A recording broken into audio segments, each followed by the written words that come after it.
Lyndon Mulholland doing everything by himself. And of course, pt2 directing traffic. Yeah. Put some here, put some there. Basso there and a bit on the snout. Let's go. Let's party. And of course, you asked, we saw pt2 ask Lyndon Mulholland to blow his nose. Now, that's something that we don't normally do. For those of you at home, if you've got a cut or you've got a swelling of the eye, never blow your nose. If you do, your eye will come up, and that's the end of the fight. So, not a good thing to do. A little bit of inexperience there, I'd say, Andy. Nick Savidis Jr. needs to step up the action here. Look, I can tell you an interesting story. You know, our fellow commentator Barry Michael, Nick Savidis Jr.'s dad, Nick Savidis Sr., actually gave Barry Michael his very first pair of boxing gloves way back, I think, in 1967 when they boxed together in a church group in Williamstown in Melbourne. Well, I know Barry wouldn't have paid for them. Oh, sorry, Barry, the line was there and it was too good to refuse. I had nothing to do with it, Barry. But, and of course, they're good friends from a long way back, and it's great to see a second-generator fighter like Nick Savidis Jr. As I said, I'm sure he's better than his father. Just needs to step up the action. He's very neat, he's very tight, he's very composed. He's just not busy enough. Composed is the word, but you're right, just not busy enough at this stage. But isn't it hard? On debut, we see most youngsters come in and throw 11,000 punches in the first round, and we get back to the corner and we say, if only they'd slow down and just take their time. Well, young Nick isn't throwing anywhere near that volume, and we're asking him to pick it up a little. I would say that nerves are playing a big part. You know, Nick Savidis Jr. is an avid boxing watcher. You know, he watches big-time boxing every time it's ever on. He never misses it. And now he's on it. So there's a real difference.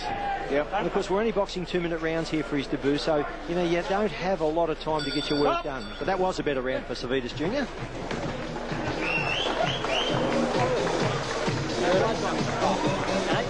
Okay, come on. Blood on you? Don't worry about it. Blood. Yeah, don't worry about it. More work, Nick. Listen to me. Now, listen. Give us that towel. More work, brother. Come on. Use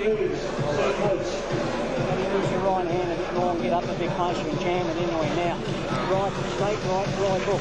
Left hand, right? Straight, right hook, right grip. Left hand, right? Now, just drop the uppercut in and set over the top, right? Here we go, some of the action from round number 3. We are saying at the moment that young Nick Savidis Jr. should pick up the pace a little bit, but he's going along nicely. They were the words from the blue corner and Les Wilson. They did ask for him to just lift the intensity a little bit, and I guess intensity is the key word, because with the intensity, Brad, comes work rate. There's no denying his work ethic, but work rate is just down. Absolutely, and he just needs to increase that work rate. That's something that he'll work on. They'll go back to the gym. He'll take a lot out of this fight. You know, it's his professional debut in front of all of he's a local here on the Gold Coast. All his mates and schoolmates and friends at uni will probably be watching, gym mates. So he certainly doesn't want to look bad. And Andy, you know, when we talk about fighters, we're talking about emotional people. You know, a referee deals with both fighters. We're talking about fighters' emotions. You know, so we need to take that into consideration. There's that clubbing left lead, left cross, I should say. On that very tangent, I guess in that respect, Oliver McCall is the referee's real challenge. I still can't forget those images. Yes, it was a sad image, actually. It's going back 7 or 8 years, perhaps? I would say it would have to be. Yeah. I'd say it was basically, for those of you that don't remember, Oliver McCall all but had a breakdown, centre ring. He did, absolutely. And of course, you can't say he couldn't fight. He knocked out Lennox Lewis once. Correct. Second round, London.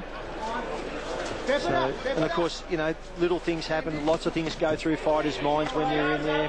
Lots of things go through referees and judges' minds. Your mind tends to wander. You know, it's a matter of, again, being a big occasion fighter, being able to handle that occasion, keep your main focus on the game.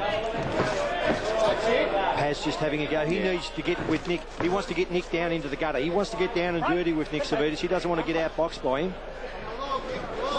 Paz just starting to show signs of fatigue though at the moment. Defensively, the hands are all over the place. I think he's reading the punches fairly well at the moment from Savidis, but he's showing signs of... He's a survivor, Paz. You know, he doesn't get hit a lot. He gets clubbed a lot with little blows, but he doesn't get hit flush. You know, and referees generally stop the fight on him. Another good round by Savidis Jr. Fourth round, and I'll tell you what, the young university shooter from Ravine is doing very well. Young. 4 rounds down, 2 remaining, just 2-minute rounds, due to the fact Nick Savidis Jr. is on debut here tonight. Make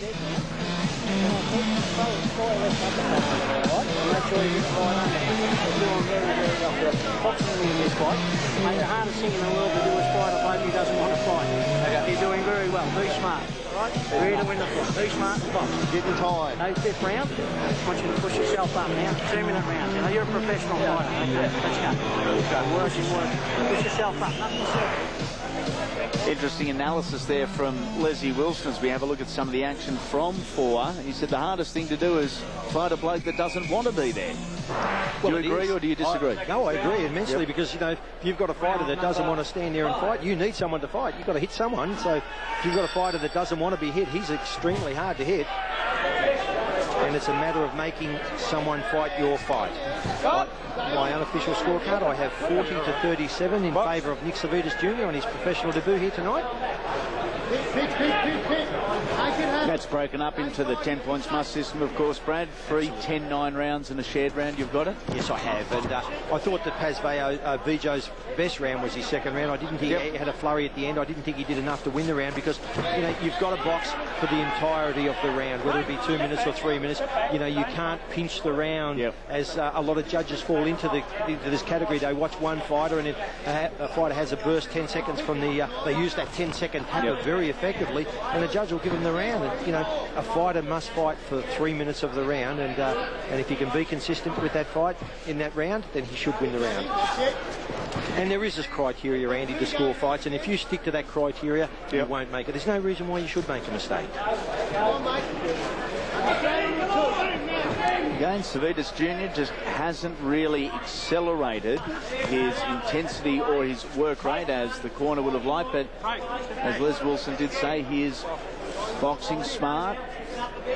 That's a huge positive to come out of your professional debut. And the other positive that Les Wilson says was, you're a professional now. It's made him try and settle down, and that's the experience. I mean, Les Wilson's been in the corner with some of the very best fighters, Vinny Cervi, Joe Bugner, Peter Kinsella, you know, the name goes on and on. Of course, Sonny Michelangelo. I'll tell you what, Nick Savidis just got hit with a stray right hand there.